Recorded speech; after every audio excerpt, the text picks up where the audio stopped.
Welcome everybody once again to Plymouth Regional High School as we get set for a big-time matchup in a rivalry battle here in NHIA Division II for the semifinals as the top-seeded Bobcats of Plymouth Regional High School play host to the fourth-seeded Sabres of Souhegan High School. Alongside Mike Courier, I'm Dan Salzer. Thank you all for tuning in live on YouTube, and finally, thank you to Jonathan Picard. We're back on cable for the first time this season live. So hello to everyone. Coach, two big teams, two juggernauts, a lot of history between not only these two teams with each other, but in the state with championships. And this is a rematch of last year's semifinal. And again, all to play for, but it's going to be a kind of a run and gun beat up game here today. Well, and it's always been like that historically. Plymouth and Souhegan have a long history of rivalry, and there's been some great teams along the way, and a few upsets here and there. But no, two very good teams. The game could go either way, and again, as I always say, it's going to be turnovers and mistakes like that, penalties, things like that will make the difference in this game. I think Plymouth really put it all together against Merrimack Valley last week. They had kind of, in the last couple of games of the season, they didn't play up to their capability, I don't think. And, after a long season, you win all your games. I think sometimes you sit back a little bit too much, and because we'd beaten Merrimack Valley, they were probably thinking it was a little easier than it was going to be. But they got coached up pretty good to take care of some of the things that MV did with them before, and they shut them down completely. Plymouth was in total control of that game from the get-go. We'll get to that in just a moment. First, we want to show you the bracket going into today's game. One final score from last night. Pelham, the 2 seed, all over Trinity, 47-21. So they are awaiting the winner of this game for next week's championship in Division II that is currently scheduled to be held at Pinkerton Academy. I believe a 1 p.m. kickoff at the moment. Scheduled to change depending on what happens with Division I and everything else. But for right now, scheduled championship at Pinkerton Academy next Saturday. We go into last week, Coach, a little bit more in depth. First, for Plymouth, come in, you've got the leading rusher, Ben Valenti, just under 1,000 yards rushing on the season, 929, 13 touchdowns.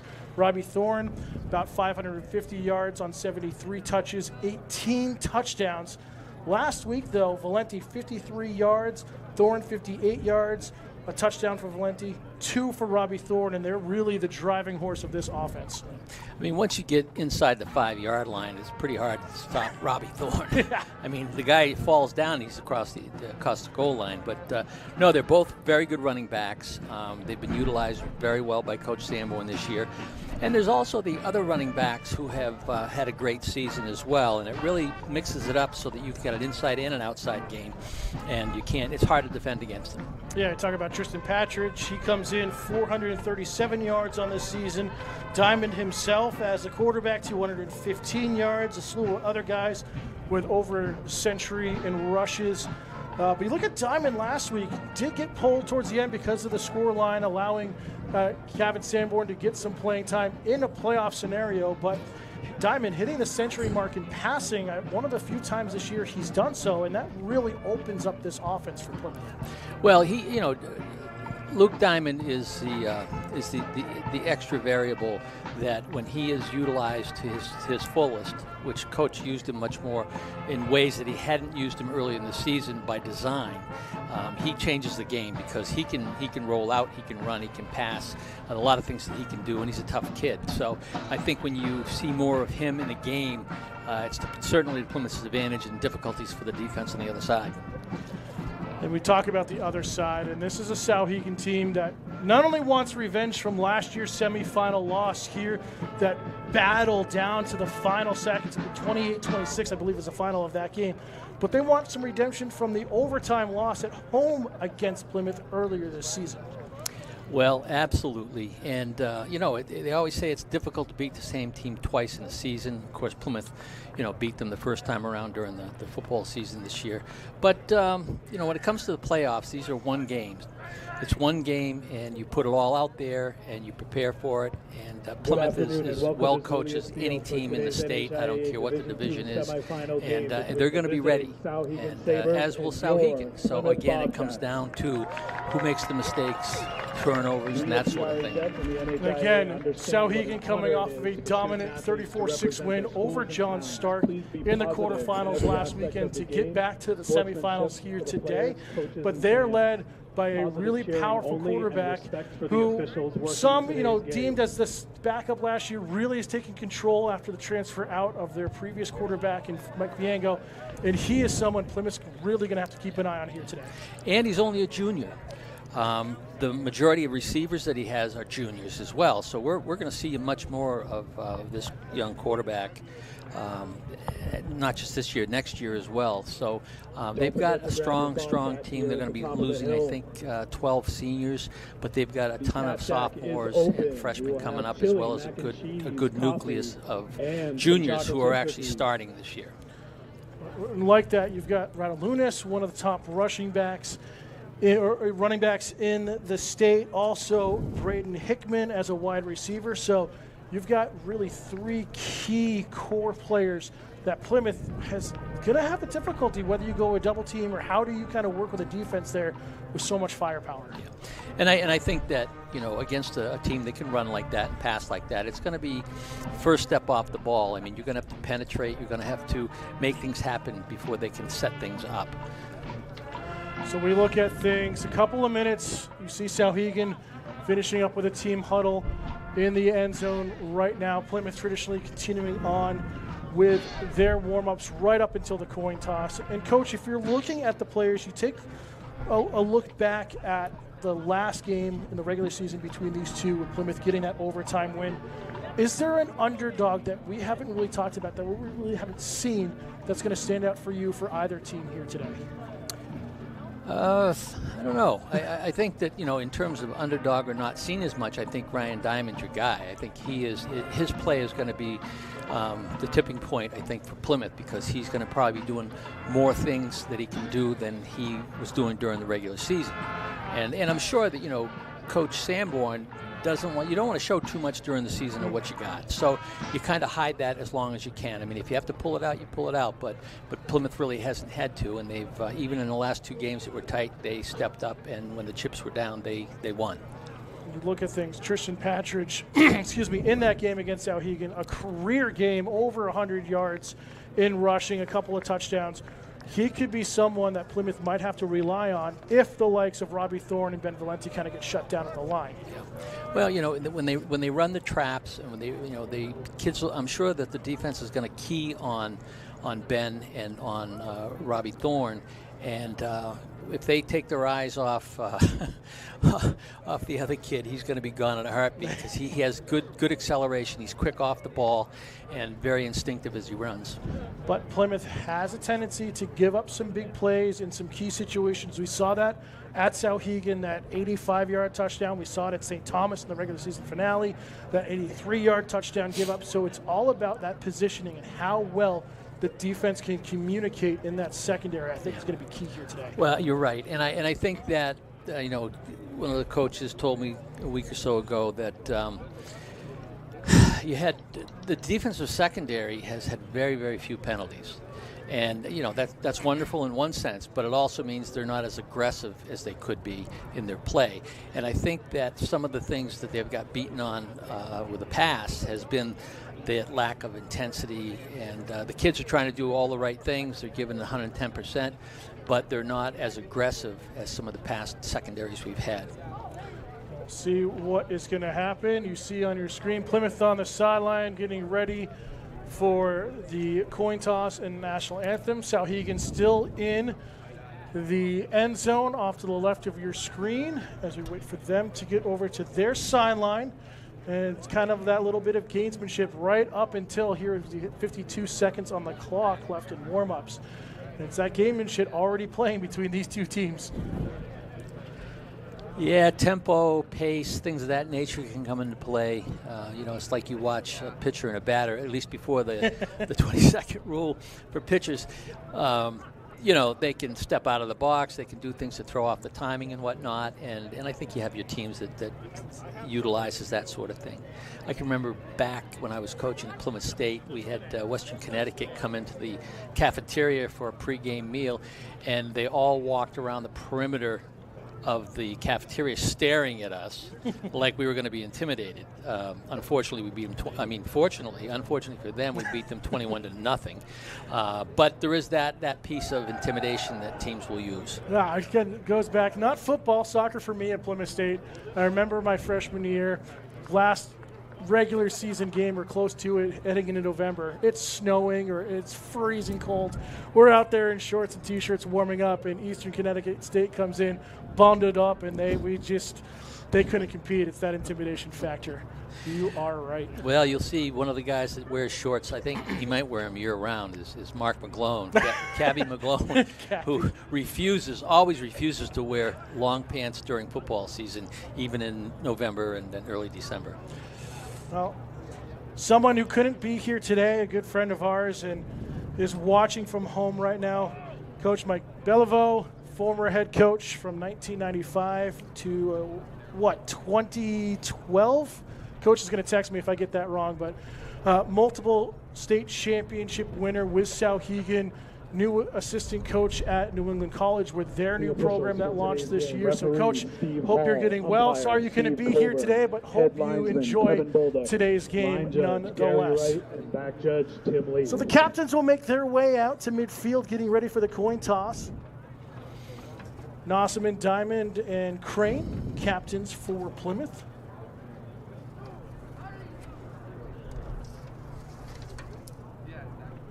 See Hickman, Harris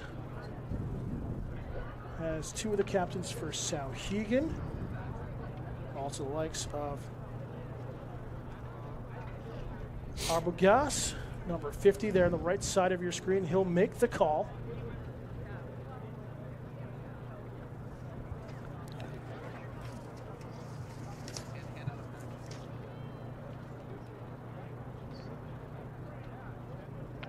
So Plymouth has won the toss, and it looks like they've elected to defer. We'll wait for the official ruling here. See WMUR getting the coverage. Actually, Plymouth will receive, and I'm a fan of that here today, Coach. Being the playoffs, trying to get that first score early on. Well, Plymouth, historically, going back to Chuck Lenahan and his days, they've never refused to take the ball when they can take it. I think they want to come out, they want to make a statement, they want to get out and score some points and put the defense of the other team on their heels a little bit. And that's what they'll do again this year, following with their usual. With that, we'll turn it over to Will Gunn and the PRHS Pep Band for our national anthem.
Great job, as always, by Will Gunn and the PRHS Pep Band and their rendition of our national anthem. As we get ready for kickoff here in the second semifinal in Division II. The other one, again, if you're just tuning in, went finally last night with Pelham all over Trinity. So Pelham waiting for the winner of this one. Will it be a repeat of last year's championship game against Plymouth, or will Souhegan get some redemption and head back to the championship game next Saturday? Coach, any final thoughts before we get kickoff here today? Not really. I'd like to be a little more colorful, but it's a great day. We've got two great teams, and we'll see what happens, but I'm ready to go. Beautiful day for football nonetheless. Owen Drake, the kicker, will get set to kick things off left to right across your screen. If you are listening to our broadcast, Souhegan in the road white uniforms, black numbers, and red or yellow trim, I should say, not red, my apology, looking at someone in the background there. Plymouth in their home blue uniforms, white numbers, white pants, going right to left. As we are underway in the semifinals, end over end, it will be short for Liam Shannon. He fumbles it at the 25, still has it, shakes off a couple of tackles, has it on the near sideline and tackled across the 35. And brought down, I believe, I'm trying to see who that was. That was Chase Knuckles, number 11, in on the tackle. Well, he did the right thing in coming up to the ball. It was a short kick, and you want to catch that thing on the fly. You don't want to let it hit, but he didn't quite hold on to it. Fortunately, he was able to scoop it up and broke a couple tackles and picked up decent yardage to get us up to the 37-yard line. So Plymouth's offense will go to work for the first time. Again, we talked about it pregame. Luke Diamond last week, 100 yards passing, 1 touchdown. He was 6 of 7 on the day against Merrimack Valley. Handoff here to Valenti. He'll get about 4 on the carry. Correction, Patridge, number 24, not 23. And Souhegan's in their 5 front, so they're covering the center. And I've watched some film, and they come out like that. They do make adjustments and shift into a 4 sometimes, but they come out with the 5, the 52 defensive front. Well, you need to win against Tyler Medeiros, who, as you see, as the center, has a sizable advantage over everyone else on the line. Once again, here's Valenti this time, spinning through a couple of tackles across the 45. It'll bring up 3rd and short for Plymouth. On the carry. Well, I think you're going to see some smash mouth football today. And Plymouth certainly, I think, has the advantage controlling the ball with the 2 big running backs and the halfbacks that they have. And they've got a great line. The line has made the difference all year long on both sides of the ball.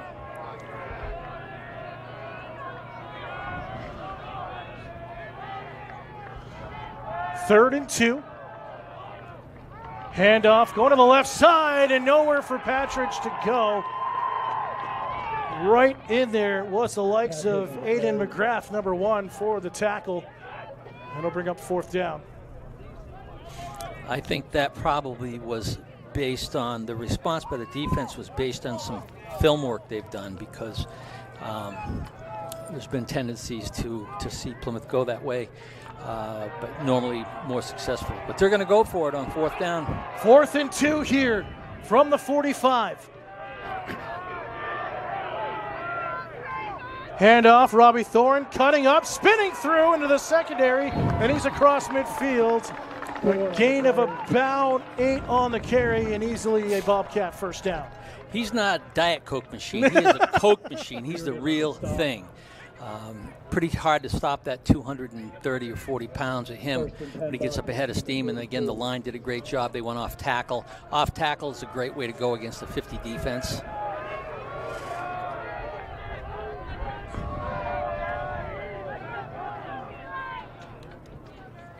Diamond still under center. Fullback handoff. Patridge gets hit right away at the line. Will get forward progress of about a couple of yards. Patridge on the carry. Sean Reardon, number 55, in on the tackle. Reardon's a tough kid. He is a captain as a junior, so there's got to be a lot of confidence in him and a lot of respect paid to him by his teammates.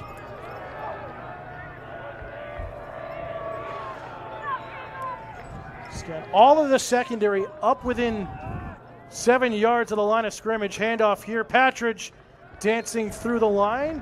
Will get about 5 on the carry, and will bring up 3rd and short.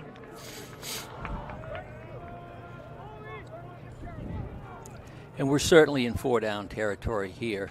Harris on the stop. Plymouth, with the number of running backs they have, sometimes will go 4 downs back in their own 45, but they're capable of making that happen. So they've got 2 plays to pick up the first down on this. 3rd and 2 from the Souhegan 36-yard line. Bobcats in motion. Patridge, right side, across the 30, easily enough for a first down as he'll be stopped at the 30. We talked about him pregame, Coach. He had a fantastic running game against Souhegan in the regular season and already picking up where he left off from there. Absolutely, and he's looking good. You know, the one thing I'm seeing out here is when on the tackles, you know, they're kind of standing the runners up, and you've got to always protect that football because that's where they're going to start punching and clawing to get that thing to pop out.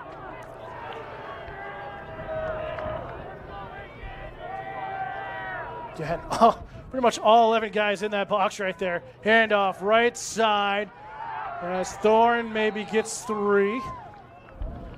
Thorne on the carry. Jonathan Bauscha, number 66, initial tackle at the ankles. And great job by him to wrap up on both legs and not allow Robbie Thorne to break free. Well, this kind of a ground chuck game this kind of sets the tone. But what it also does is you see, as Dan said earlier, the guys in the box, how many guys are up within 7 yards of the line of scrimmage. So it opens up some other possibilities, such as the toss right. Over there to Valenti, and it's close to the sticks for the first down. We'll see if the officials give it, and it looks like they will. It is a Bobcat first down right at the red zone. And I guess there you go. That toss to the outside, when they're expecting anything between the tackles, and you do that, you know, it gives you that opportunity. He had a nice hole through the line of scrimmage and didn't really get touched for the first three yards or so. But it was a great call, great run. 1st and 10 Bobcats at the Souhegan 20-yard line. Diamond back under center. Here comes the blitz showing. Diamond quarterback keeper design play, and he gets popped as he tries to hurdle some down players at the line of scrimmage. Souhegan was ready for it. Diamond on the keeper. Yeah, they were coming right up that gap. The Plymouth's A gap linebacker came. He was crashing through there to stuff things up a little bit. Louis Toledo, also a guard, number 58, getting a shot in there as well. But they'll give Diamond a couple on the carry. It'll be 2nd and 8 from the 18-yard line.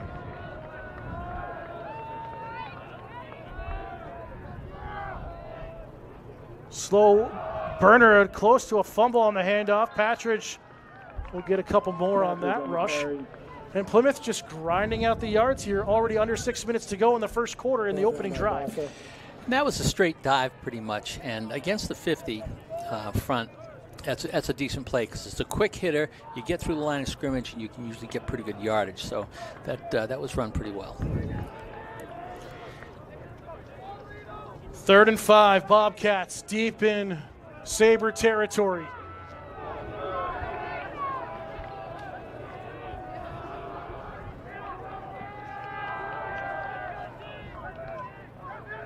Handoff left side, and Patridge runs into a wall. Radalunas was the first one there with a couple of others on the tackle, and a good defensive stop for Souhegan.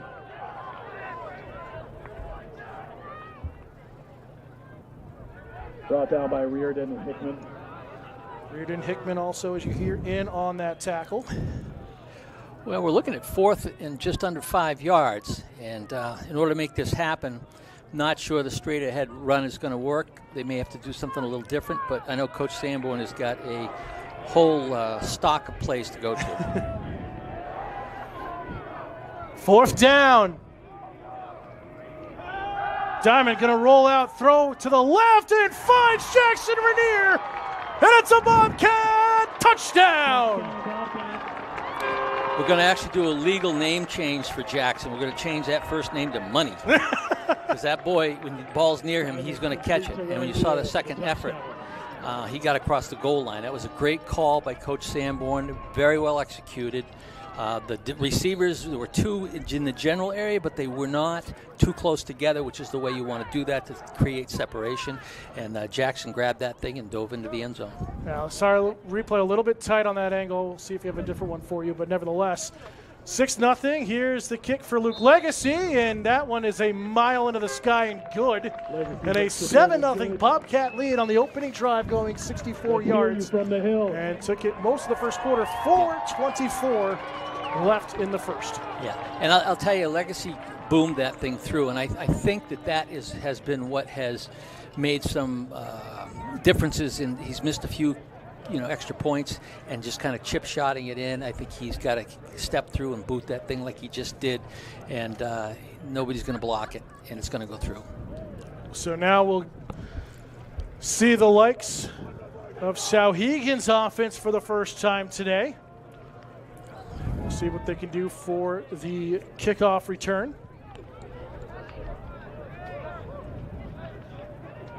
And again, I think, Dan, that you want to be careful how you kick this thing off. You don't want to set them up for a return.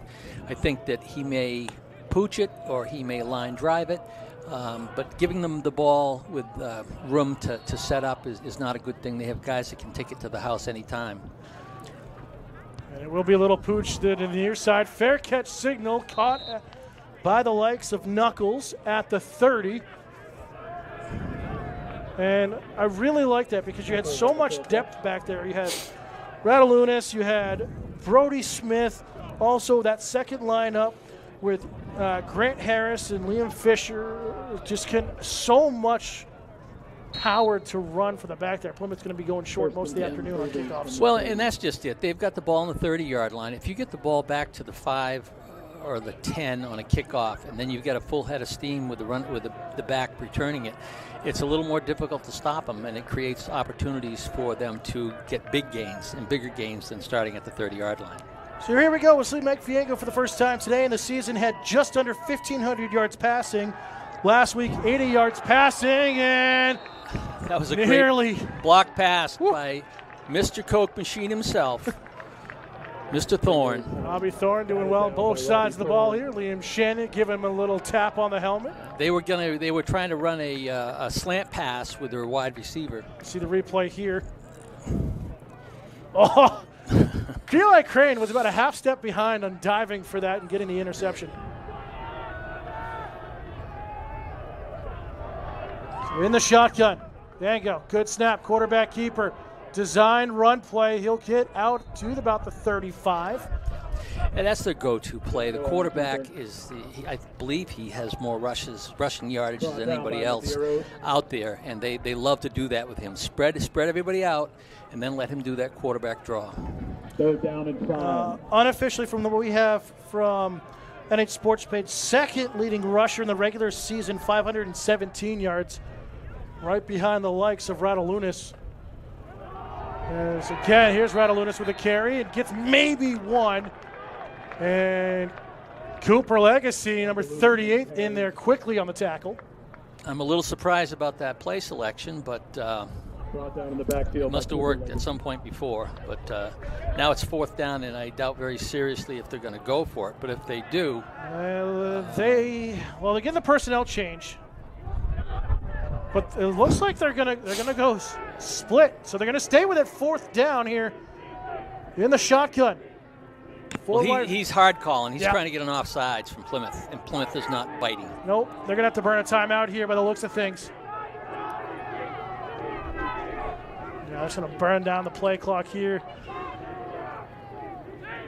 Coach Robin Boquette waiting for the timeout, and there it is. So. As much as Plymouth works on their shift, which causes the offensive lines to jump, that hard call did not work at all against the Bobcat defensive line. I like it. So they decided to take the flag and the delay of game to move them a little bit further back so that the punt would not go into the end zone and try to pinch Plymouth deep in their own end. Well, they've got a little wind behind them, but I watched the punter, and the punter maybe can reach 40 yards from the line of scrimmage. So, and I saw him kick a lot shorter than that. So we'll see what happens.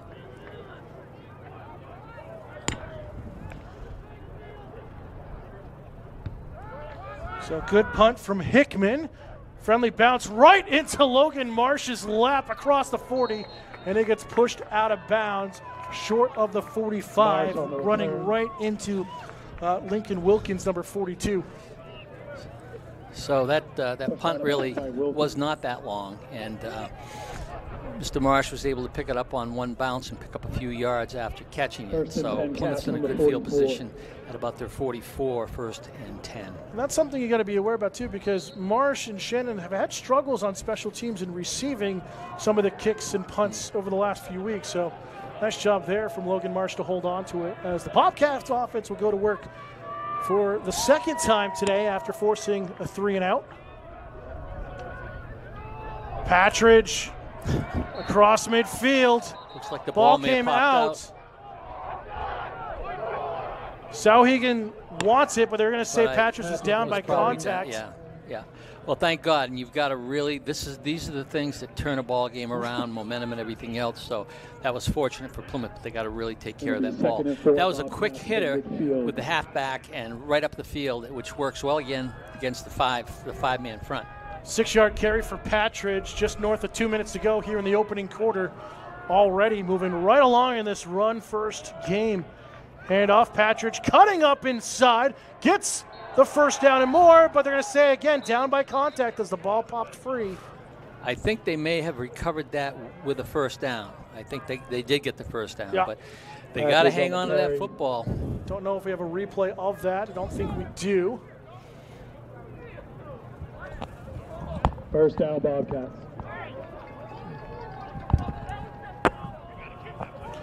So nevertheless, Bobcats with the first down. We'll see if we have it here. Yep, there's, oh, it did. Yeah, it did pop out. But they're going to say he was down by contact. That's really close. Well, we'll take it. There's Ben Valenti just shoving his way forward, still on his feet across the 40. He dropped his shoulder and added a little oomph himself into that line to get 3 on the carry. Love Smash Mouth football, Coach. Well, classic here, especially playoff season. Just 3.5 yards, that's all you need 3 times, and nobody's going to stop you. The other piece of running a ground game like this is it wears people down. Hopefully the defense. Exactly. We'll run it again with Patridge, and he runs into a wall, and my goodness, Grant Harris, the senior, had a man on him. I couldn't see who he was battling against, but still able to get a hand in and help on that tackle.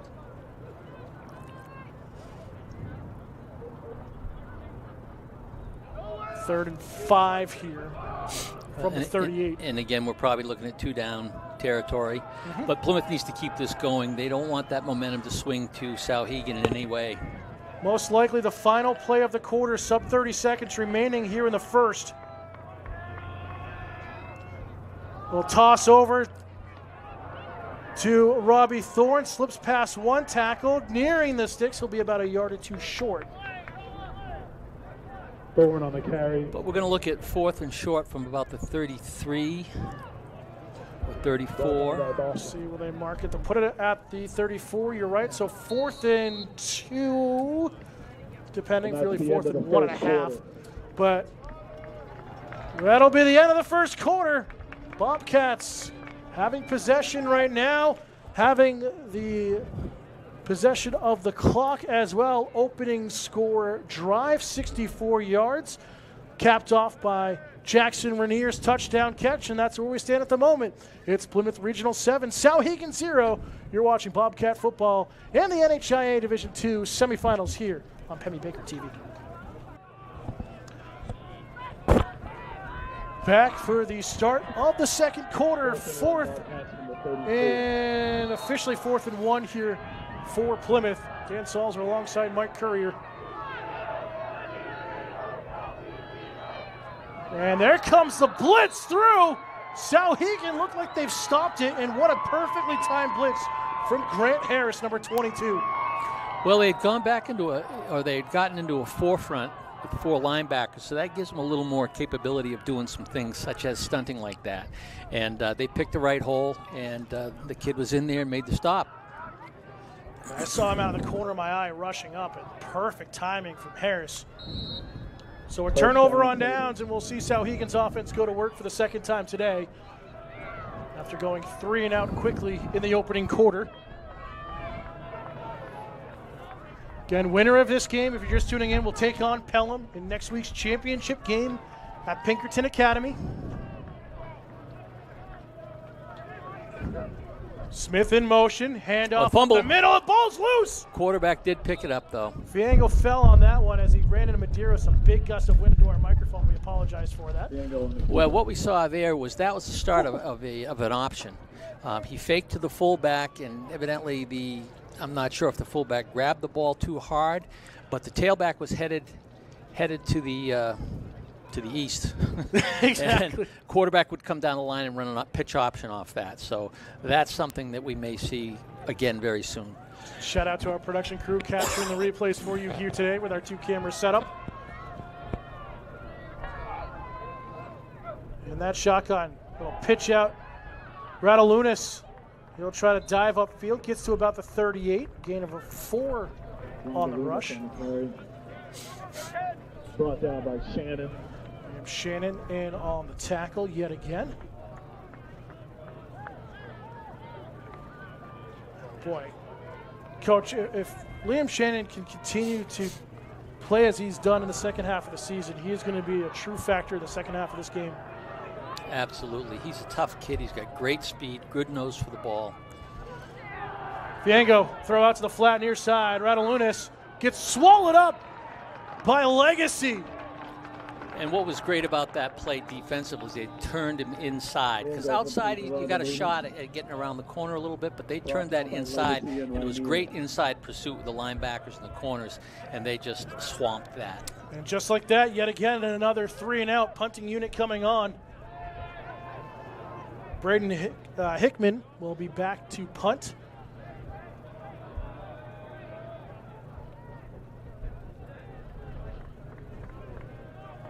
Dying down at the moment, flag not moving. Bleed as much time off here on the play clock, it looks like. As good end over end to the near sideline. A friendly Souhegan bounce that got away from Logan Marsh, and it will be down at about the 40. That was a good job by Marsh. He showed right instincts on the kickoff before, even though he had a little problem with it, came up on the ball and got it. That one he stayed away from.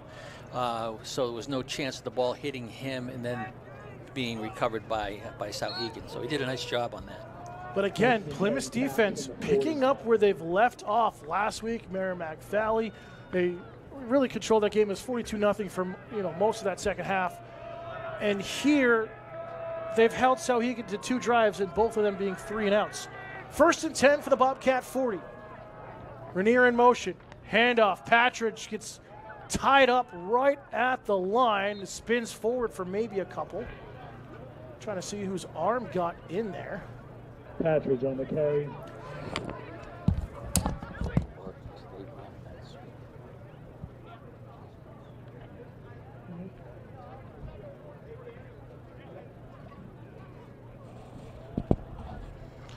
McGrath on the stop.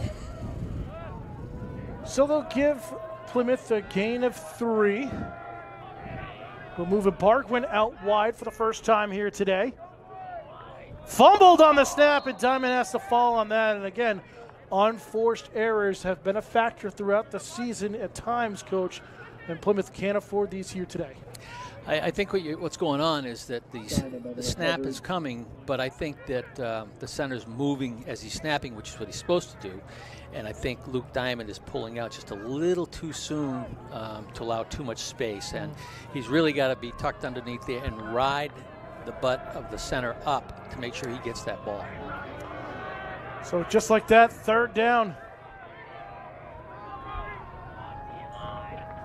Patridge with some blockers trying to find a lane and gets absolutely popped. Gain of 2. Standing and waiting for him was Wilkins, number 42. It looks like they're going to punt this time, and I think that is, well, we don't know. but I think they are. Bausch, number 66, limping off the field a little bit for Souhegan. And interesting, we have the quarterback, Luke Diamond. I didn't realize he was a punter. He has been most of the season. The last few weeks it was Robbie Thorne, but Diamond, long wait, but That's good a nice hang punt. time. That's going to roll, too. That's going to roll. That's beautiful. Beautiful. Will it Stop. get in? We're going to stop It's going it. to die at the 1. What a punt from Luke Diamond. I could tell watching that ball go up in the air, and as it's coming down, I said, this baby's going to roll. And there it did. But that's great, and that puts Souhegan in a position, a team that likes to throw back in that part of the territory. It makes it really skeptical in terms of doing that. They've got to kind of pound their way out from the 1-2 yard line. And Plymouth's in a good position here, and the defense should be all pumped up to really make something happen. Yeah, beautiful 59-yard punt there for Luke Diamond. And Plymouth's defense has a chance to really do some damage if they can get another 3 and out and have some good field position. 7:47 to go, second quarter. Bobcats leading 7-0 here in the semifinals.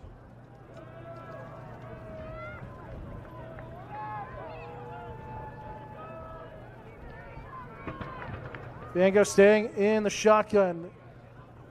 The Moose Smith in motion, and Rattlelunas. Actually, there was a fake there. It's going to be a quarterback keeper. That didn't even fool me. And Vango's off to the races. Quarterback keeper on the design option play, and he is going to go 92 or 98 yards to the house. Oh, my.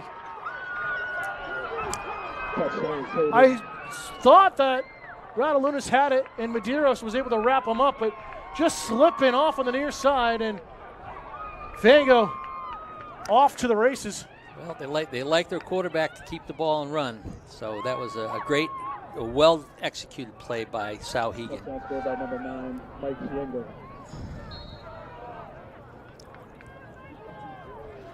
And chance for the extra point to tie things up. Here's Drake. High snap, but the kick is good, and we are tied at 7, just like that. So Plymouth's defense had done so well, 2 3 and outs to start. A beautiful punt from Luke Diamond that gets him trapped at the 2 officially, and then Vango just takes it himself and runs all the way the other way. Well, it shows a couple things. Number one is that Souhegan deserves to be here, certainly. Oh, absolutely. And number 2 is that don't blink, because they can make the big play, as they've done previously against Plymouth, and once again just now. So a brand new ball game, 7:29 to go here in the second quarter. Hope you were all enjoying this game here today. Welcome back for everybody live on channel 1302, Spectrum Internet and Penman Baker TV.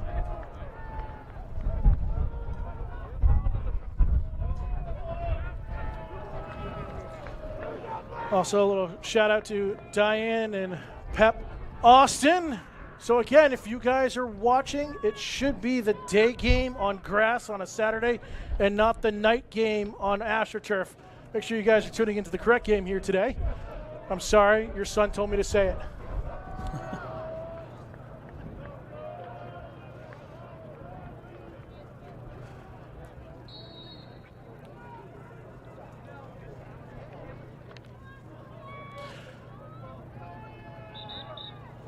So a whistle here as the wind knocked the ball off the tee.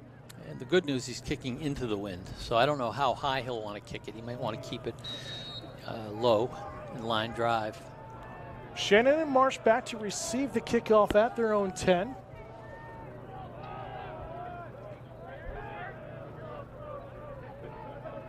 Drake will just drill it forward, goes short, and looks like Eli Crane, number 40, shaking off some Souhegan defenders, but couldn't really go anywhere with it. He's just throwing his shoulders around, trying to get free. I loved it. Well, I'll tell you, when you're one of the youngest of 9 kids, you got to be tough. And all the Crane boys and ladies are tough. We've watched them play over the decades. I've had the privilege to work with some of the boys, and they're just great kids and tough kids.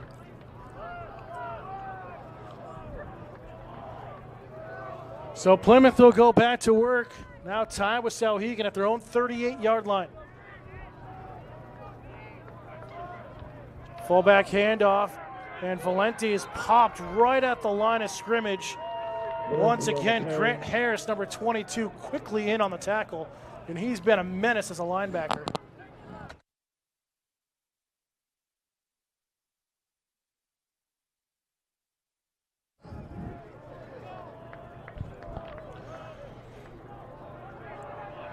Diamond will break the huddle.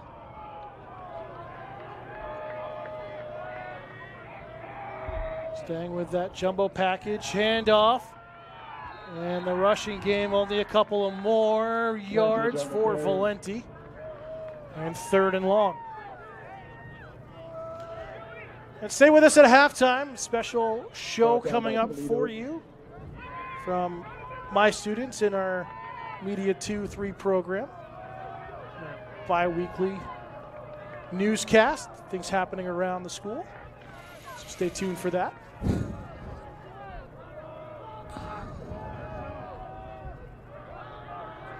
Third and 7.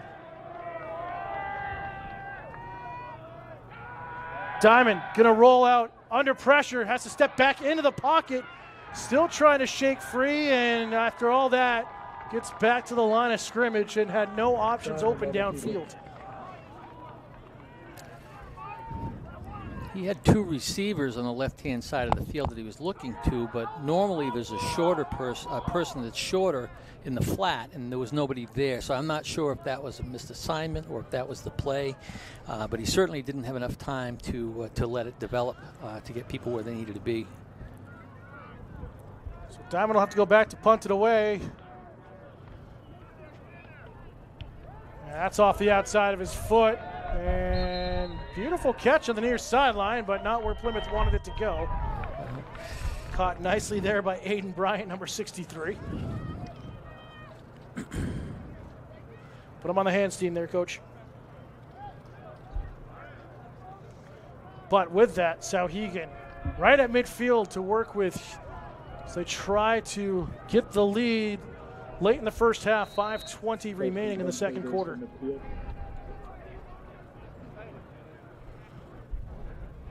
Well, other than that one play, Dan, Plymouth controlled the line of scrimmage, and hopefully they'll do something to adjust to keep an eye on the quarterback. But I think they've got everything else pretty well covered. Bango taking his time, staying in the shotgun. We could see an option here. No, maybe not. Moose Smith in motion. There's the option, but handed off to Radalunas. Gain of 2 on the carry. Radalunas on the carry. Brought down by Nossaman. And this time, not a fumble on that handoff. Because you're right, you saw it before. Radalunas a couple of drives ago held on to it too much with that option. That caused the fumble. Well, his pitch man was a little too far out in front of him, so that would be a giveaway for not running it. But I think you're going to see it at some point. Trips to the right. Oh, false start on the offense, and on that hard snap count, and Braden Hickman got caught. Flag down on the plate.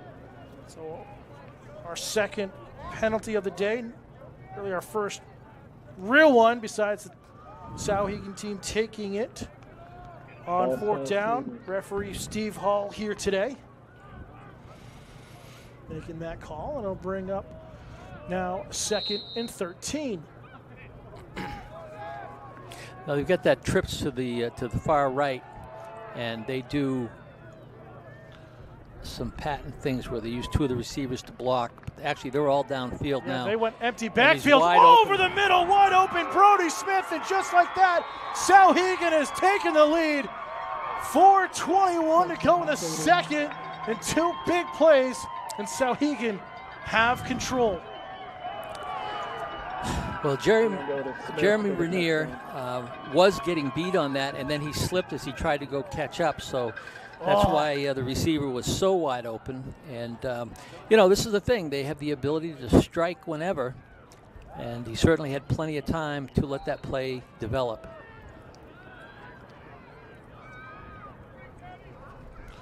So a 53-yard touchdown as Drake will hit the extra point, and a 14-7 lead for Souhegan, just like that. And this game has been completely flipped on its head here in the last 5 minutes. Well, you know, when you have an offense that is a spread offense like that, they're running gun. They're going to make some big plays because of that. Plymouth offensively has been ball control, and they chew up time, they score, but when they run that kind of an offense consistently, they're not going to be able to catch up once they get behind. But Plymouth has all kinds of plays adjusted off all these formations, and I'm sure Coach Sanborn is going to know what to do and when. He's done a great job with his football team, and he's got a good bunch of kids. So the game is far from over. Oh yeah, I mean, first half again, we've seen it right here.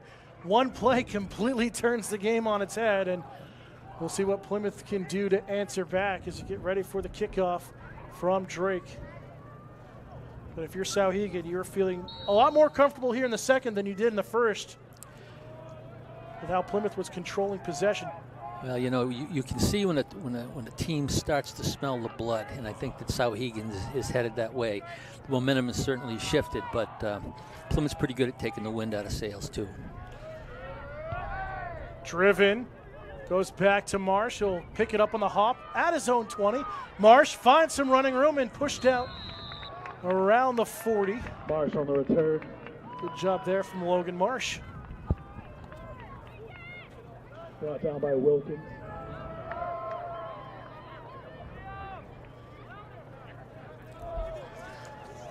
So Plymouth, good field position to start their next drive, but have been held to 3 and outs their last couple of possessions. Just got to report Plymouth State playing the number 18 team in the country in Division III. They're down 27-21. Whoa, UMass Dartmouth. That's a great battle. Oh, fumble on the snap. Ball's loose. Souhegan thought they had it, but it wasn't down by contact.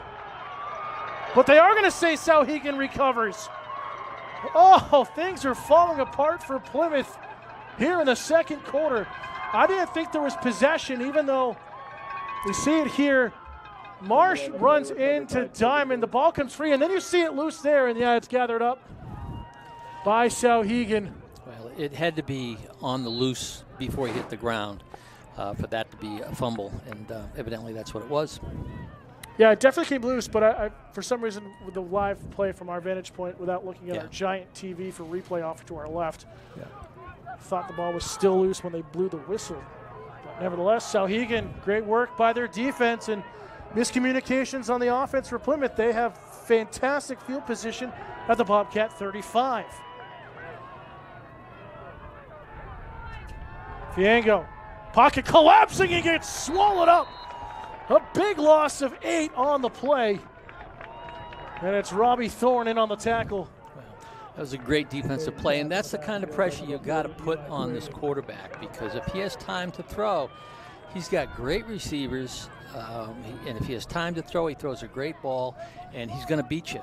So you've got to really create some pressure and get some hurry-up stuff going on, and that's what causes your fumbles or your interceptions. Also, Eli Crane, first one in before Robbie Thorne, so he'll get credit for that tackle. 3:33 and counting left in the second. Souhegan trying to make it a 2-score game. 2nd and 18.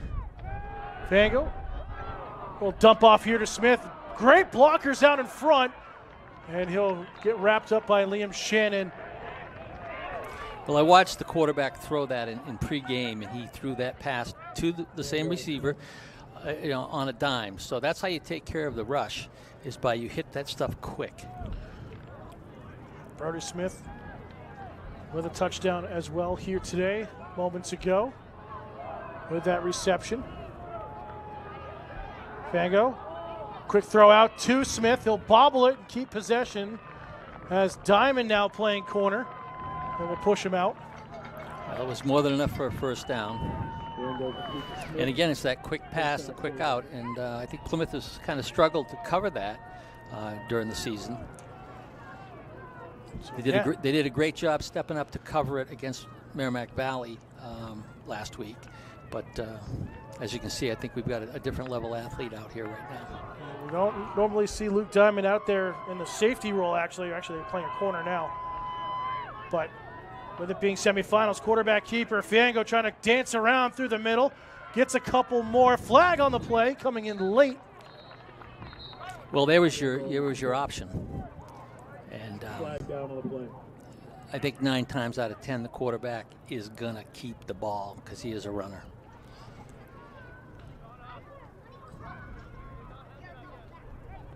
Oh, personal foul, face masking is the call. Against Plymouth. On Plymouth. So a 15-yard penalty. And these errors and penalties are really starting to haunt the Bobcats at the moment. Well, it's time for Plymouth to reset. You go into halftime, you're down a score or two, and you really got to reset yourself mentally and go out and play your game and just pound away at it. The problem is it is first and goal, but Souhegan will have possession to start the second half.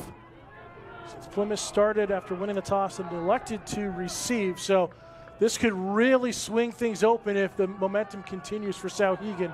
They can get a couple of big scores here and make Plymouth kind of go one-dimensional in throwing. Quarterback keeper on the option and an easy walk-in for Fiango. And just like that, 3 unanswered touchdowns in the second quarter for Souhegan. Oh my, well, perfect play action. And a quarterback is dangerous when they can read. They read the option. Yeah, read option, not play action, my apology. It's just not predetermined. And I think that's why they had the fumble earlier, was that there was a little confusion with the fullback with the fake going in there. He thought he was going to get the ball and hung on to it. And I think that's why they had a fumble. But on those, the quarterback is got a great view of what's going on. And as he's making the fake to the running back, he's looking to see where the linebackers and everybody are going. He just keeps that ball, cuts it upfield, and he was basically untouched. Cruising into the end zone on a 9-yard touchdown run for Mike Fiango, his second rushing touchdown of the afternoon. Souhegan controlling 2:13 remaining in the first half. They're up 21-7 on the road. And boy, Plymouth really needs to find some energy here and find something on this drive and get some momentum going into the locker room, Coach. Yeah, and Souhegan, think about it. They're coming into Plymouth. They got nothing to lose. This is it. And they have nothing to lose, so they're going to pull out all stops and do whatever they can to score and to turn the ball over for Plymouth and that sort of thing. So they got nothing to lose. Again, we talked about it during our pregame coverage. Trying to get redemption from falling at home against Plymouth in the regular season in overtime and then losing here in that battle in the semifinals last year after their dominant regular season win at home last season. So they want this here. A little squib kick, kind of an onside. Ball's loose. It was touched. Souhegan thought they had it momentarily, but it looks like the Bobcats will have possession at their own 35. I think the other team always thinks they have possession. Hey. Why not? In the NFL, they all do it. It's the game within the game. Well, this is time for the 2-minute drill and see if Plymouth can go down and score another touchdown, put some points back on the board and have a little swing of momentum. And then coming back in the second half, that defense, if they can stop Souhegan on the first drive, then I think you'll see the Bobcats get the momentum back their way. See what they can do. Souhegan trying to get their fan base and bench fired up here. 1st and 10 at the 36. Handoff as Valenti just drops his shoulder and gains about 7 on the carry.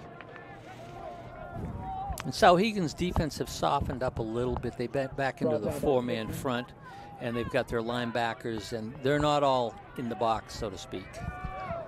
No huddle, 2-minute drill, as Coach said, and across midfield, and Plymouth earning the first down with Ben Valenti. And again, trying to get something here before halftime. First down, Bob. Handoff Valenti. gets absolutely stood up. Very Timeout call by Plymouth. Very good one-on-one tackle by Rondalunas. He was down low, wrapped him around below the knees, picked him up, and just pushed him back. Leverage. Yeah, Rondalunas, great job there. Timeout on the field. We'll step aside as well. 1:36 to go here in the second quarter. Souhegan leading 21-7.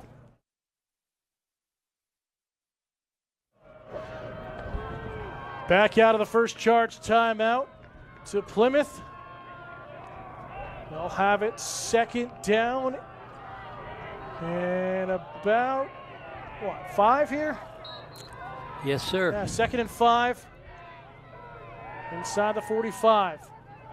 Handoff, running room. Robbie Thorne across the 35 and a couple of more there. And enough for a Bobcat first down. As the clock will stop momentarily to move the chains. And right back to the no huddle, hurry up offense. Robbie Thorne diving in, trying to get that tackle was Harris, but the ball came free, and Souhegan recovers on the fumble. What is going on if you're Bobcats? Well, you know, you've got a big pile there. It's more like a scrum in rugby than and when you're standing up like that, the kids in there, the guys that have hands on or have got hands on, but the other guys are punching, clawing, and pulling that ball out. So it's imperative for a running back to really, really understand that and keep both hands wrapped up. Watch this replay again, Coach. You see Rondalunas drops his shoulder, his right shoulder right into the body of Robbie Thorne and right against the ball that knocked it free. Great job by Rondalunas. Talked about how much depth they have and how much talent they have on both sides of the ball, showing up here in the second quarter. Well, Souhegan's going to go to put another one in right now, so Plymouth's got to watch out for the deep stuff. Yeah, everyone's up high. Fango tries with the option, gets about one on the carry. It was a good job covering that because the quarterback, he's not going to pitch. He's going to run. The guy that takes off for 99 yards and has all this rushing, he's going to run more times than he's going to pitch that ball out. And that was covered very, very well. You know, you assign your defensive players. You assign somebody to the pitch man. You assign somebody to the quarterback on that. And when he kept it and tried to go upfield, they were there waiting for him. So Plymouth did a nice job in covering that. And it appears as if Souhegan is going to let that clock run down. We're at 40 seconds now. They'll have to get one more play off at least. Trying to throw the timing off for Plymouth defensively. Rondalunas with a handoff. Running room gets pulled down. That might be a horse collar. Don't see a flag, but he got spun around quickly, and he'll be shy about 2 yards from the sticks. And that, again, don't need to run another play. Can go to the locker room. And, oh, no, Robbie Thorne's shoulder. He goes down and draws the official timeout and injury, and that's someone you cannot afford to lose here in this game. And he's signaling. I'm not going to speculate. We don't have medical degrees. But that's not a good sign right there.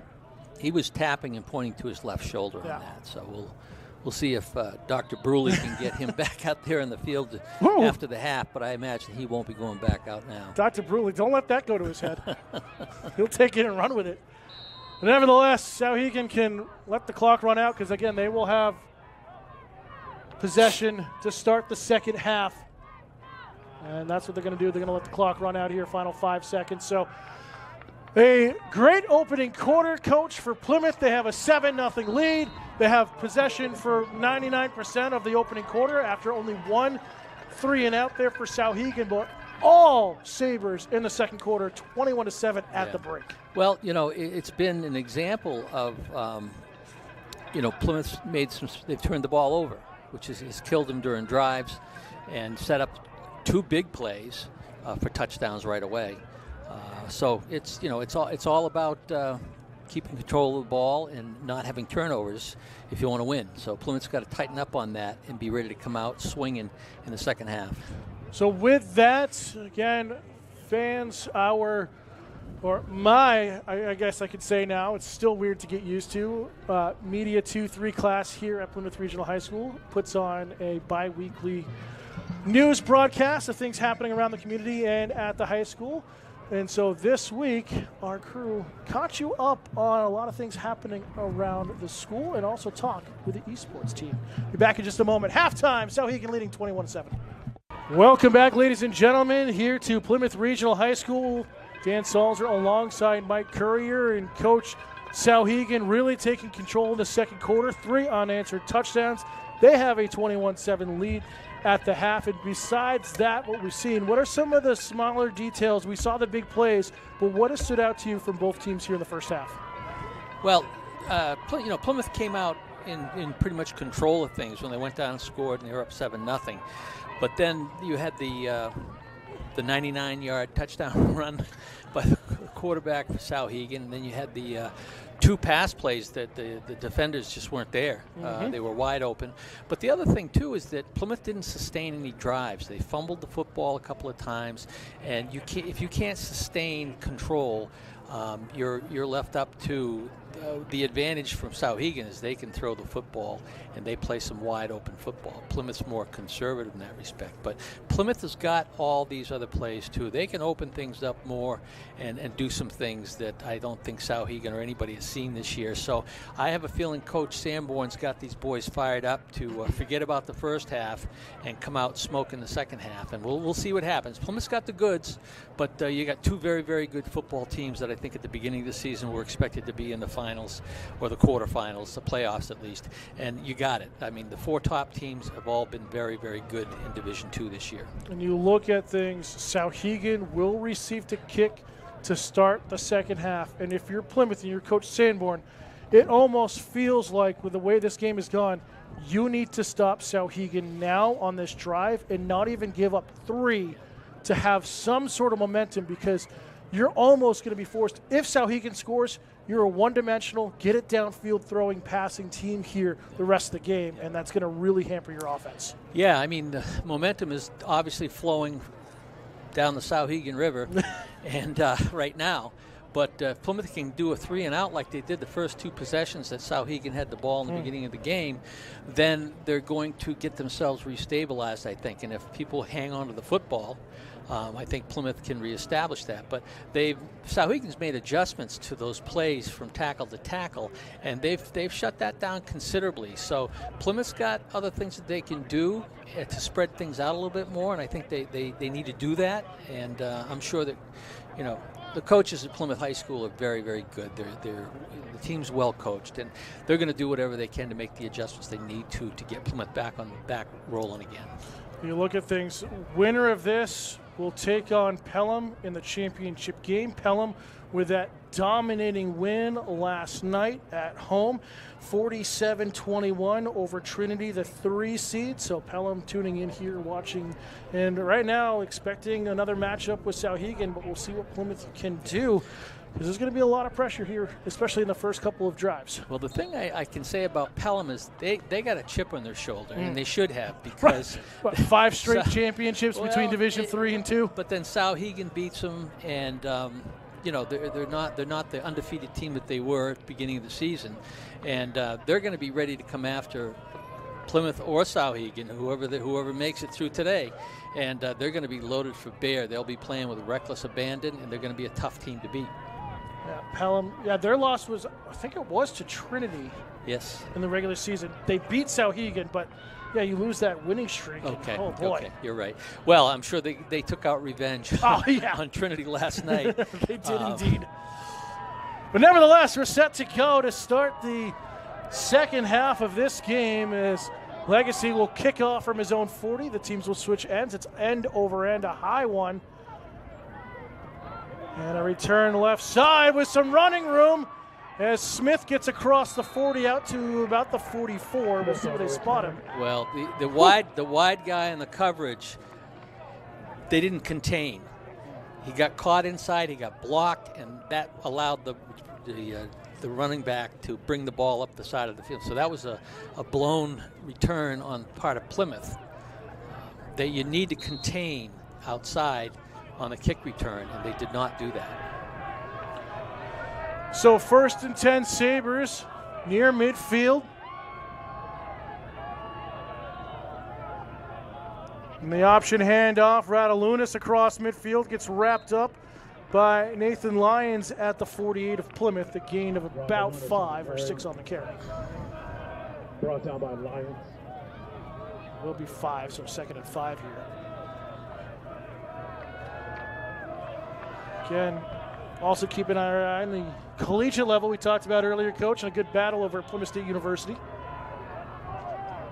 Get to that in just a moment. Fiango, just drop it and now run with it. Thought about going downfield. He'll gain 3 more in the rush. It'll be 3rd and 2 at the Bobcat 45. Brought down by Crane. Eli Crane on the tackle.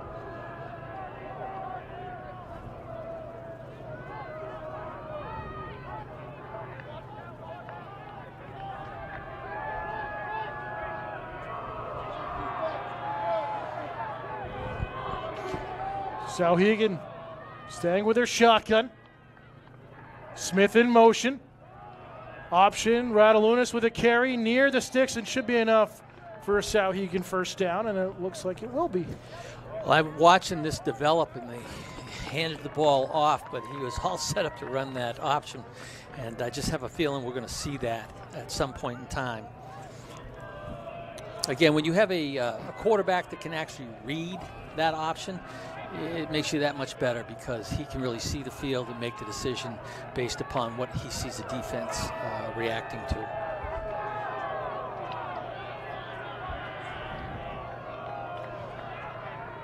First and 10, Souhegan. Check down to Smith. Bobbles able to make the catch and a blown tackle. And what could have been only a 1 or 2 yard reception turns into 9. As Liam Shannon a little shaken up on the tackle. Smith. Well, when you see the quarterback is the only guy in the back, you know it's going to be a short pass. He's not going to have time to let the long thing set up, and that's what he did. He faked to one side because he had it on the far side, and then he threw that quickly. Radalunas with the carry. Gets the forward progress enough for another Sabres first down. And Souhegan just marching all over Plymouth's defense. First down, Sabres.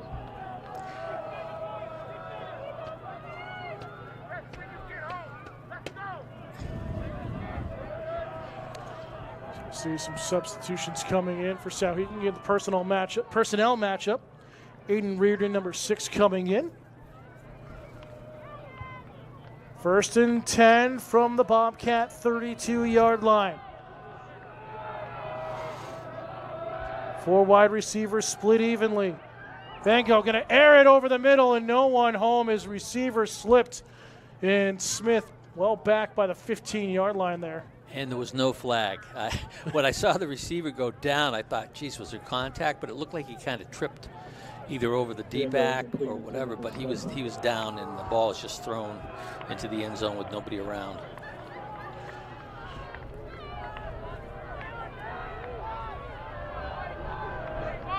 A motion to the near side, option. Quarterback keeper, and Biango will get maybe 2 on the carry out to the 30, and Plymouth was ready for it defensively that time. Yeah, much better job on that because he made the fake. He rode the fake and then took off with the ball.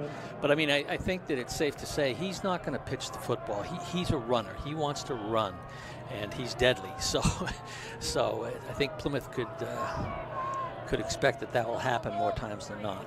3rd and 8 from the 30-yard line. Trips near side, 4 wide receivers set. Now they're going to go empty backfield as Radalunas will go to the line. And there's Vango with the blitz coming. Going to rush, try to get to the edge. As Liam Shannon misses pushing him out. And Mike Fiango will get close to the first down marker and does so in a blown tackle. They set that up. They had trips to the Plymouth side of the field, and the play that I'd seen them run in looking at film is what they'll have the two receivers step forward, the one steps back. They usually throw a quick out to him, and now he's got 2 blockers in front of him. But the quarterback did not do that. I think he was looking for 6 points in the end zone, which caused him to have to tuck it and go. But then again, he's a good runner, and he took advantage of that. Radalunas with the sweep. On the carry, cuts up field inside the 10, and a 1st and goal situation most likely for Souhegan. It's right at the sticks. It's actually going to be, they're going to be back around a yard short. I thought he had it. And that was the speed sweep that they ran, which is it's tough to stop. And they've got Plymouth so spread out that it's difficult to take that one-on-one. 2nd and 1. Plymouth trying to work with their shift, trying to get a false start. Nothing coming. Option on the read option. Pitch out here, and it's should be fumbled and recovered by Marsh, I thought. They do! Bobcats recover on a tough little pitch out there on the option. The only thing I can say is it almost looked like it was a forward pitch versus a side pitch. But we're going to take it. No replay. We're going to take it. We're not going to replay that. No official replay. We'll show the replay, but yeah. The option pitch forward is fumbled, and you see the side judge there getting the call right away. And Plymouth doing what they needed to. Yes, Souhegan was marching, looking for another unanswered touchdowns, but they critically kept it at this 21-7 score line at the moment. And that's the thing. You got a quarterback that's used to keeping the ball, so he doesn't practice a whole lot pitching like that. And he almost waited too long because he was in the grasp at the time and then pitched it out, which threw his pitch off. Jumbo package here for the Bobcats. Diamond under center. Handoff Valenti, right side, has some running room, gets some breathing room away from the end zone, and gets across the 15. Gain of 6 or 7 on the carry. Looks like 7. But this is where Plymouth gets a chance to reestablish their momentum and reestablish their control of the game. But they're down 2 scores, so now they've got to control the ball, getting it down. They then get it back again so they can tie things up. So 2nd and 2 is where they mark him in the 8-yard carry.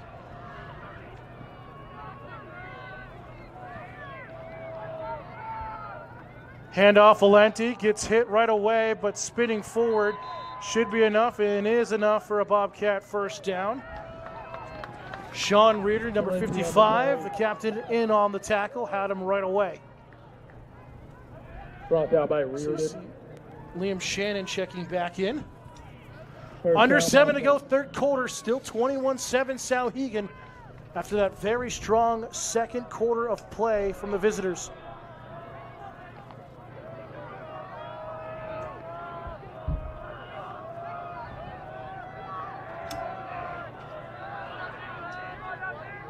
Two in motion for the Bobcats. Handoff, Valenti trying to spin, gets through some traffic. They'll give him 4, and could have been a bigger hole there. You know, looking at the defensive alignment, they're pretty balanced across the front and the secondary for Plymouth. So when Plymouth takes both their wing and their back, or the wing and the back, and flip them over to the other side, Souhegan doesn't have to adjust because they're balanced. So not sure how much you gain by that.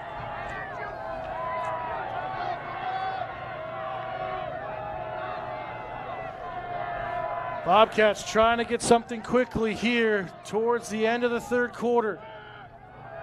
Handoff Valenti, the fullback carry, and again, Souhegan was ready for that first rusher up. Plymouth gets nothing.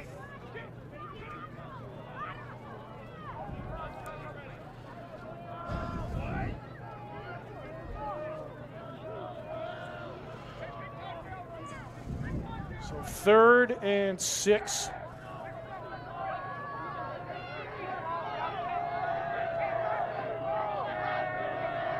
Bench is becoming more alive. Souhegan trying to have that crowd noise here on the road with the bench and their fans on the far side of the field. Diamond, step back, gonna try to look to throw.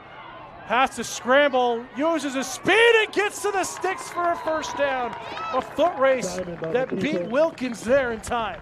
Luke did a good job because what he did is he protected himself as well. He saw the marker, he got out just past it and went out of bounds untouched. And smart on his part. There's no need to fight for the extra yards at this point. So the drive continues for Plymouth.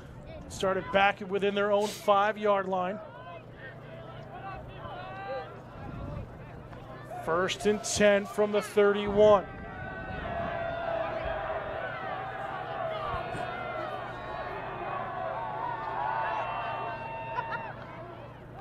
Robbie Thorne with the carry, his first touch since what appeared to be some sort of injury at the end of the first half. It appears to be okay. He'll get a couple on the carry.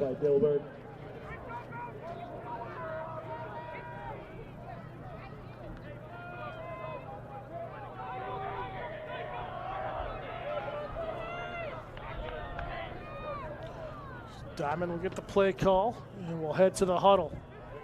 Under 4.5 to go, third quarter. Still the 21-7 scoreline in favor of Souhegan. Sabres put up 3 unanswered in that second frame. On the sweep into Logan Marsh, and you are not going to fool the likes of Grant Harris, who's been there all afternoon in the backfield. Well, good football teams sit down and do a lot of film work, and they look at various formations, and they see what kind of plays are run out of those formations. And Harris was standing there just waiting for him. So, you know, they had that one pegged. That's been a successful play for Plymouth all year long when they've run it. But unfortunately, I think Souhegan saw enough of that on the films to be able to figure it out. So with that tackle for a loss, it's 3rd and 11 at the 30. Bargwin alone on the near side. He hasn't been targeted yet today, and a timeout call by Plymouth. First charge timeout of the second half. And Coach Sanborn not happy about something he saw in the matchup. We'll be back in just a moment. You're watching Bobcat football in the semifinals here on Pemby Baker TV.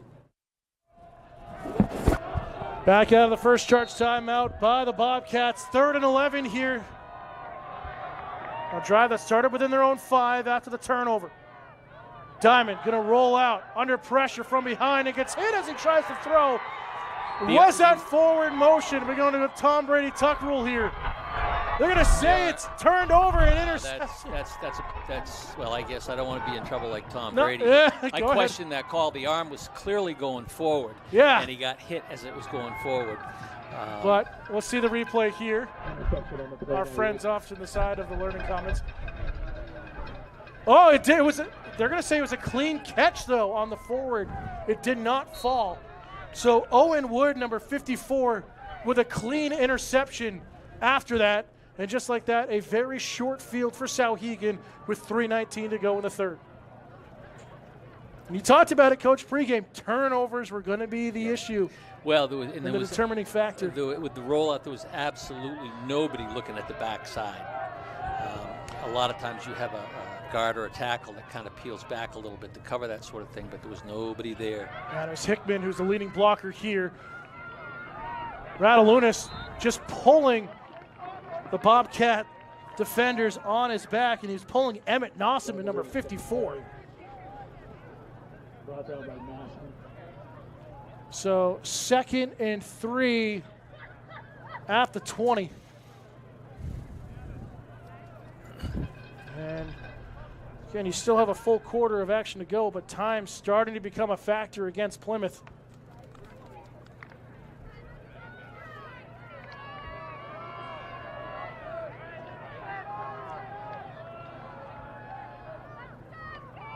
Handoff, Radalunas turning on the edge, left side. We'll get to the sticks. First Sabres, first down.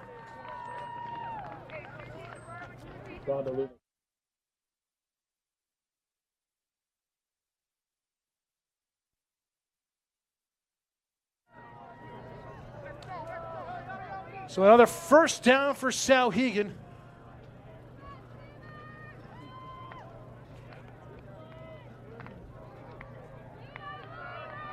Good to see our friends over in the press box from NH Sports page. Great job with Dave and other coverage around the state, and also the stats and a quarterback keeper with the option. And Fango will get maybe a carry or of a yard. Brought down by Crane.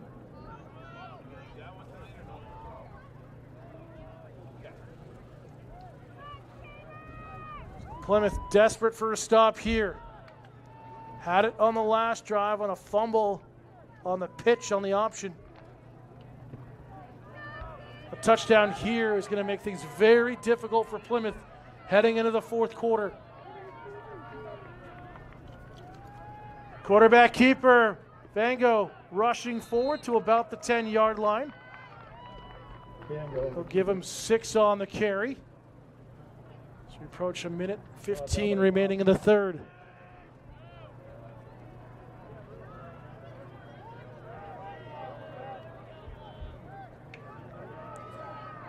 Third and 4 from the 10.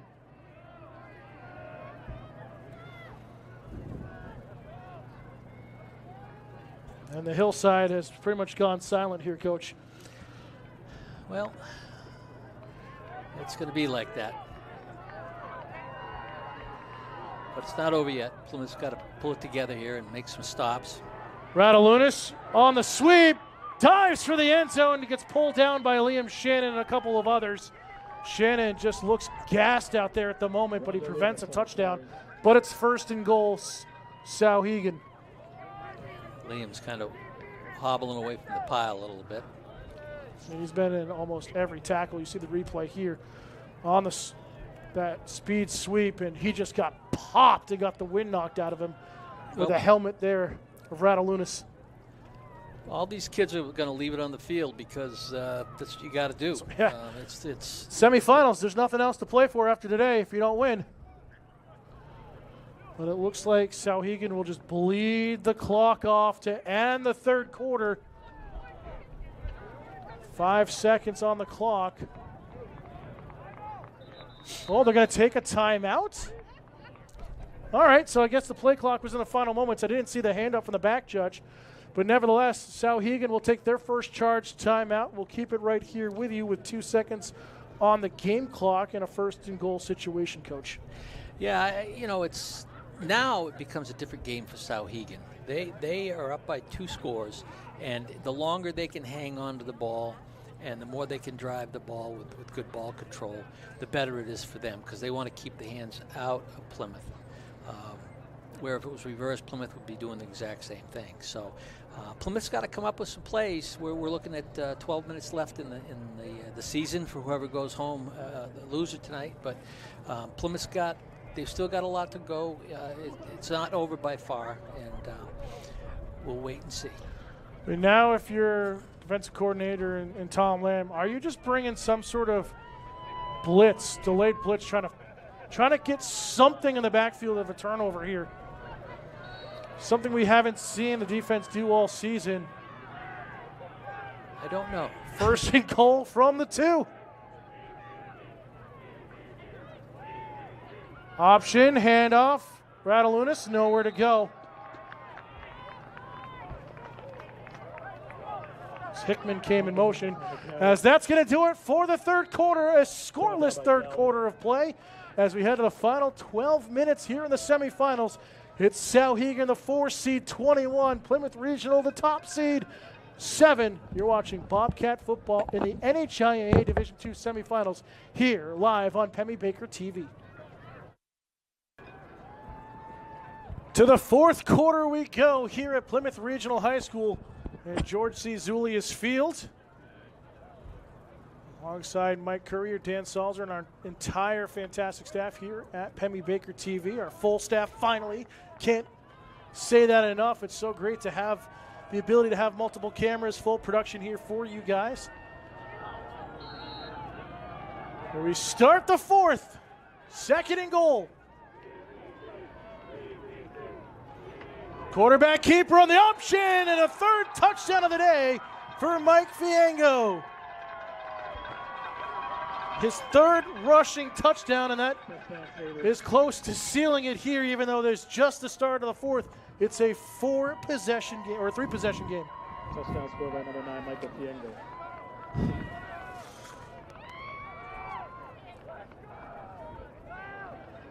Like you said, Coach, in our pregame show, it's hard to beat the same team twice in a season. And Souhegan proving that here. It's a high snap, and just going to lob it, and it'll be caught. It was batted, but right back in to the hands of Liam Fisher for the 2-point conversion, and that just kind of sums up how this afternoon has gone for Plymouth since the first quarter. See that here, just a little prayer being thrown up by Aiden Reardon as the holder. And we're looking at Plymouth needs to score 3 times in order to win today. 3 times and a 2-point conversion because of that now. As here's Liam Shannon, who's left it all out in the field, getting trended to by the training staff. We'll step aside, 11:56 to go here this afternoon in the fourth quarter. Souhegan leading by 20. Welcome back here on Pemmy Baker TV. You saw Liam Shannon on your screen being helped off by his teammates. Great to see that he was able to get off the field, and hopefully he will be okay. But that's a student athlete that has left everything and then some on the field. Not only this season, Coach, but here today. Plymouth needs to do something here on the kick return, and they need to score pretty quickly in order to keep themselves in the game. Well, be a nice time for Logan Marsh to return one to the house here. He's got the speed, and there's been some good chances this season for a kickoff return as we're set to go, as he'll be looking into the sun. As it's driven low and caught right away. Who was that? Oh, that's St. George, number 55, who's had some returns this season, but goes more lateral, and Bobcats will start from their own 38-yard line. Well, he had pretty quick feet there to scoot around. If he had broken that tackle, he had some green grass in front of him. And I'll tell you, he looked more like a fullback than he did a lineman. Landon St. George has had some beauties here this season for sure. But the offense will go to work trying to find something here in the fourth quarter.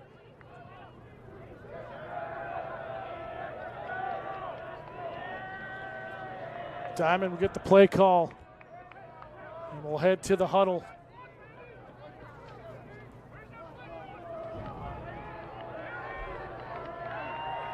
Plymouth gonna have to find something quick and often here, trailing by 20. Handoff Valenti. He'll get maybe 3 on that draw play. And again, it's that, when are you gonna start throwing it downfield and forcing the issue? Brought down by Reardon. So Patridge will sub out. We've got both quarterbacks in. There we go. There's the trickery. You're right. I was about to say that. Kevin Sanborn is in under center, and Luke Diamond now going to be playing a tight end role. Handoff. Diamond is hit right away, and Johnny on the spot. Grant Harris once again was ready. Right there and waiting.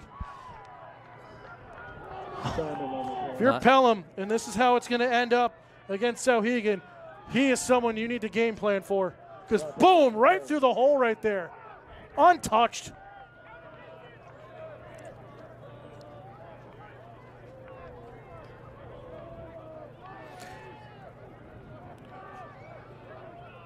So now Diamond will stay in at quarterback. And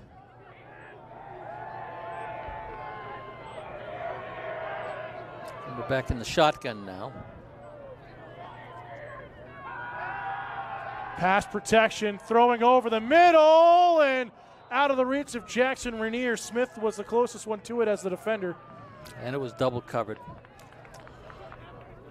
And it's 4th down and 11.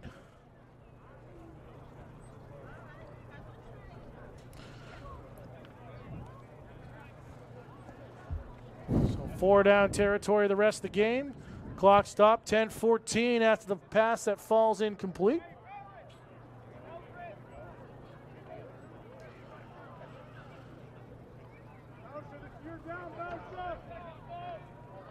We'll see Logan Marsh coming in. Plymouth hustling to the line. Back judge with his hands in motion. Tough, what a broken play, and everything's falling apart for Plymouth. Diamond tried to roll out to his left, ran into a couple of his blockers out in front that weren't far enough away after the snap, and Souhegan will take over on downs. Well, they had switched centers at that time too, so I'm not sure what the deal was there. Yeah, just nothing. Radalunas Also, with the help of Bauscha, number 66, who we saw limping early in the first half. And just like that, Souhegan, 1st and 10 from the Bobcat 30, and can put a nail in the coffin here with a touchdown quickly with 10:09 to go in the fourth.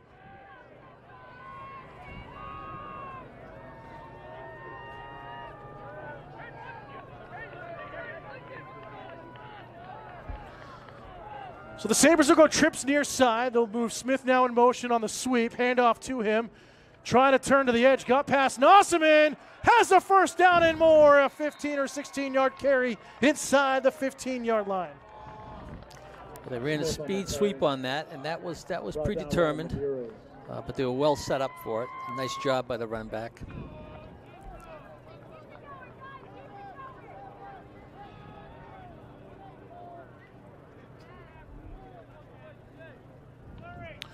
See the replay of it there as Marsh, part of the shoe top tackle. They'll mark it at the 14, 1st and 10, Sabres.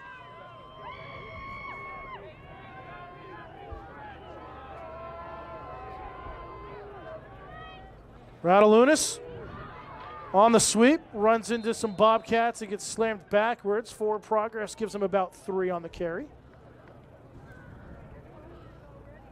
Radulinas on the carry. Brought down by And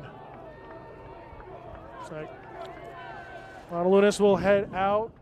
We'll shake it up after that tackle. We'll give him 4, 2nd and 6 for Souhegan, and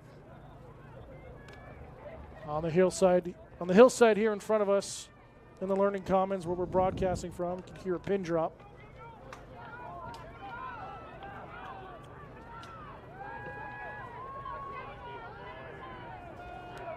Harris now in the backfield, option, quarterback keeper there with Fiengo inside the 10. Gets a couple more on the carry, and again, Souhegan is bleeding off some clock right now, Coach, as they should. Well, the running the option too is a good way to churn the clock down. It takes time to run that play, and the quarterback keeps. I don't think you'll see him pitch the ball away ever again today, or even next week, maybe. But he's a good running back as well, and he just needs to keep the ball and let that clock tick away. In the shotgun, Radulinas back in after the play out. It looks like his helmet just was the one that came off. It'll get maybe a yard. It'll be 4th down here. Radulinas on the carry. Brought down by Brown. So you expect Souhegan, rightfully so, will just try to run this through and I would deal expect with the outcome. I wouldn't be surprised to see a trips formation and for them to do something to the trip side, or look to the trip side and throw back to somebody on the left.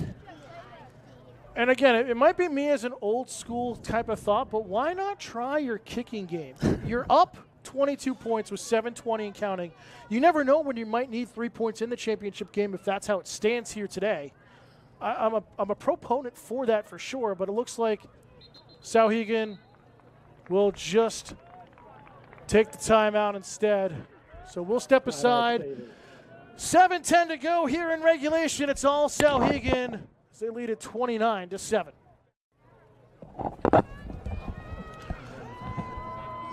Back out of the timeout by the Sabres. Their second charge timeout. 4th and 5. They're going to go for it here.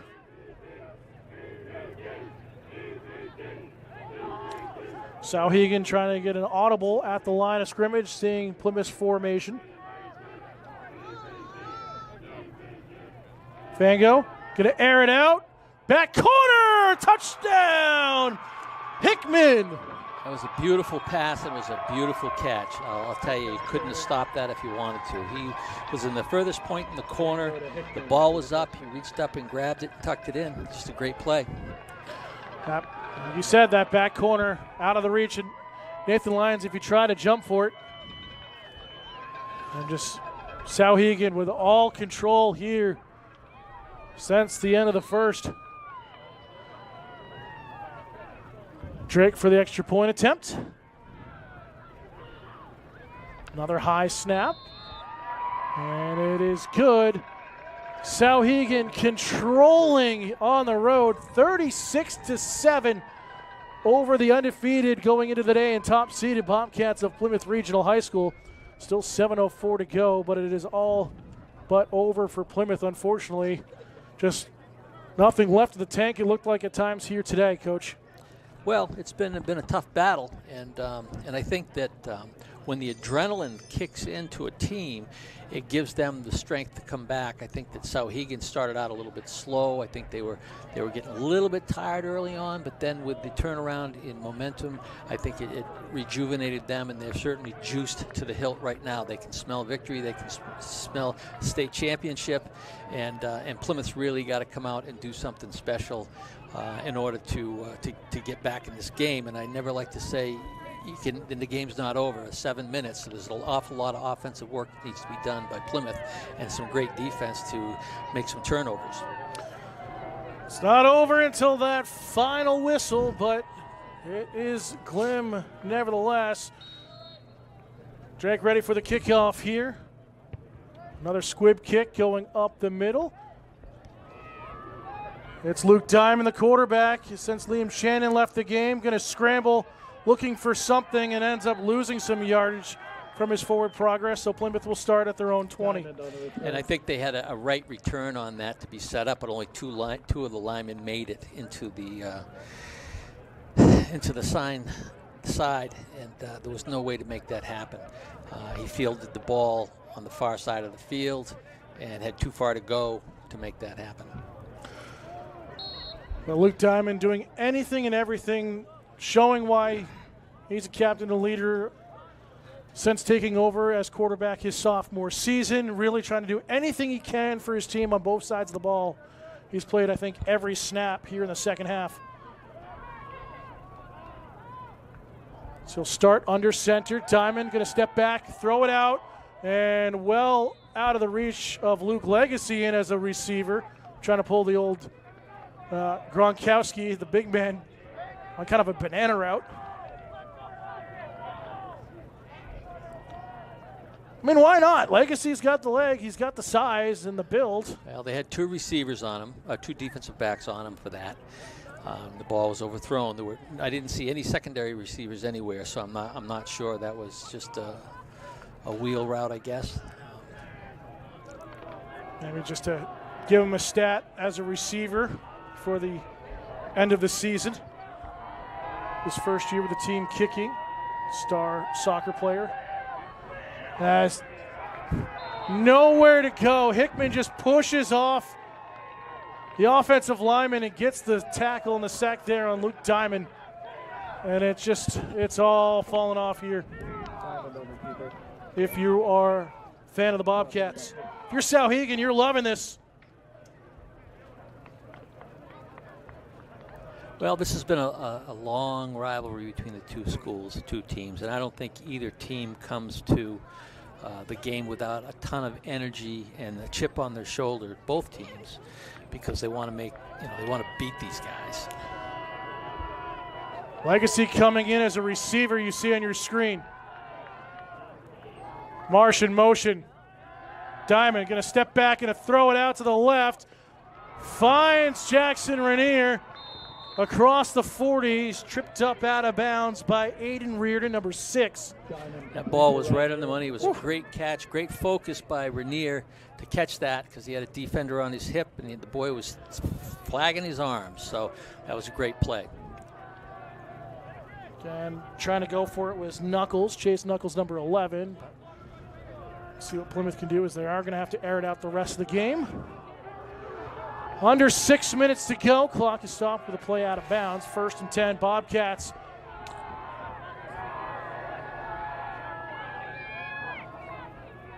Diamond steps up in the pocket, takes the hit, dumps it off though, and it'll fall incomplete, trying to get it to Valenti and make something out of nothing. Well, it becomes a little one-dimensional at this point where Plymouth has got to throw the football. And it allows Souhegan to do some stunting. They're going to have their D-backs back deep to not let anything get behind them, and they're going to try to put as much pressure on Plymouth as possible, and that's exactly what they did on that last play in particular. Diamond get the play call. 2nd and 10 from the Bobcat 42-yard line.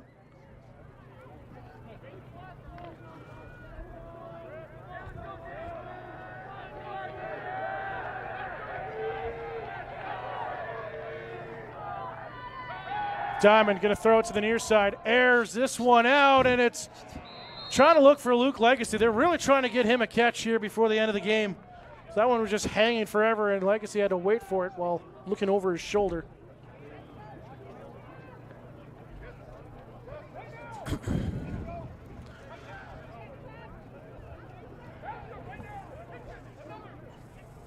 Nearly had it, too. Smith had the coverage. Just able to knock it out of his hands last second. Clock will stop. 5:45 left in regulation. Souhegan ready to punch their ticket to the championship game in a rematch with Pelham. 2 regular season losses for Souhegan against Plymouth and against Pelham, so you know they're looking forward again. Diamond steps up in the pocket, has nowhere to go, and is wrapped up. Good work on the defensive side by Souhegan, number 66. And it's 4th down. It'll be officially a rushing gain of 1 yard. So Souhegan just playing that prevent defense right now. Leaving 3 at the line. Little pitch over here. Valenti has absolutely nowhere to go. Only a gain of 2. And a turnover on downs. And yeah, there's not much else to be said right now, Coach. That's why I'm so quiet. I think that the game is well in hand with Souhegan. They're doing all the right things. Of course, they're in a much leveraged position where defensively they can afford to put some pressure on and create some rushes to the quarterback. Plymouth is pretty much in desperation mode at this point because they're going to need a couple of big plays to even get themselves back in the hunt here. And so it's a tough situation. But I'll tell you, the top 4 teams in this Division II are all great teams. And, early on and even later with a team losing maybe 1 game or 2 games, you knew that any one of those top 4 on any given Saturday could possibly win. So it's been hard fought, and we'll just see what happens in the next 5 minutes. Handoff here. Robbie Thorne on the tackle. Harris, the ball carrier. Or correction, my apology. That's Liam Fisher, the sophomore, number 23, with the carry. I'm so used to calling Harris all day with his play on both sides of the ball. And with Plymouth on the defense, if they can stand the runner up, they got to start trying to strip that ball, punching the ball or stripping the ball out of the hands, because they've got to create a turnover if they can. But, of course, Souhegan's being told, that football is gold. Don't let go of it.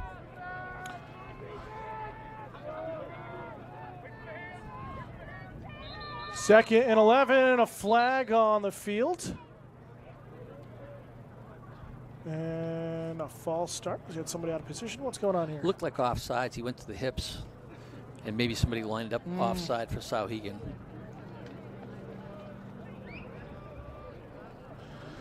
And coach is correct yet again.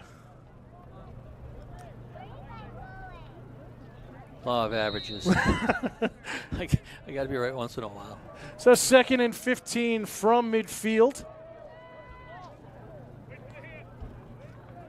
And again, I like how the coaching staff of Souhegan with Robin Boquette have done this. They've kind of taken their time putting the play call in and then rush. So it doesn't allow Plymouth to really, throughout the course of the game, get set defensively. Handoff, Fisher runs into Medeiros and a few others and will get nothing on the carry.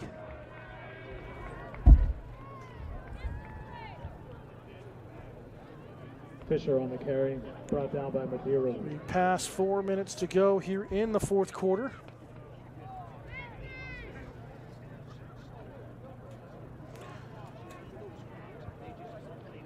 Again, more action to come throughout the winter season here on Pemmy Baker TV. Have some coverage of boys and girls basketball, wrestling. See some ice hockey as well. Stay tuned for that information in the coming weeks. A handoff to Fisher. Plymouth's defense holds yet again. And it'll be 4th down and 15 from midfield. It was Mr. Nosserman giving him the little bear hug on that play. We'll have seniors getting all the playing time here at the end.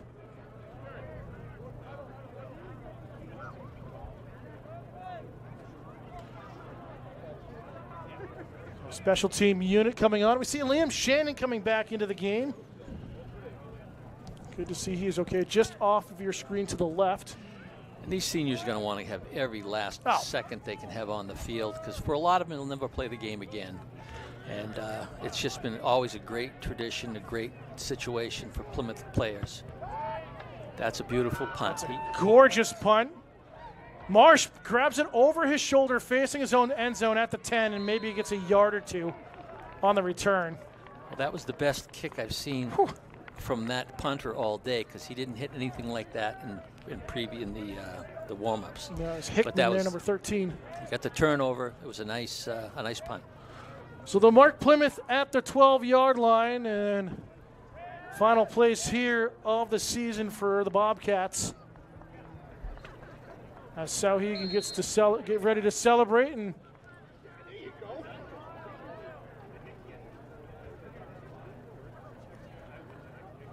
that'll make the bus ride back to Amherst, New Hampshire, essentially Massachusetts, a lot easier for the Sabres here today.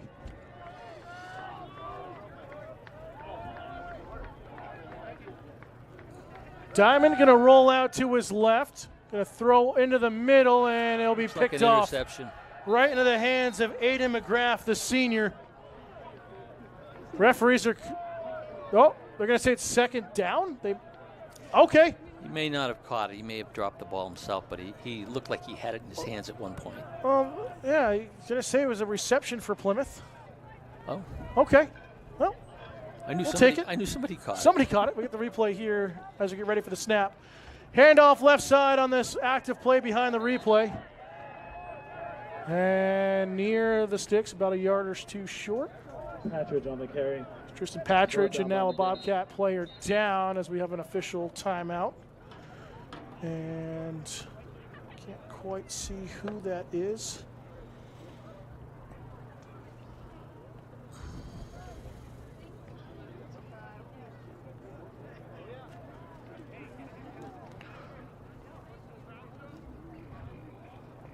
John Bruley and the training staff tending to the injured player at the moment. We'll keep it right here. We'll be back in just a moment. Late in the ball game, minute 45 to go. Souhegan controlling, ready for the championship game next week. So back here on Peppy Baker TV, Colin McNair, number 51, is the injured Bobcat hobbling off the field under his own power. Great to see as always. But his day will come to an end. Couple of plays left here if Plymouth can get the first down.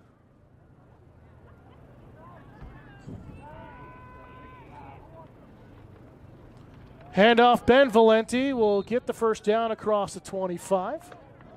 Stop the clock momentarily with 93 seconds to go here this afternoon. Snap it now, you got too many men. Plymouth wasn't ready for it though. Handoff again, Valenti right side. He'll charge forward across the 30, out to about the 31, and we'll just try to get off as many rushing plays here to wrap up the season.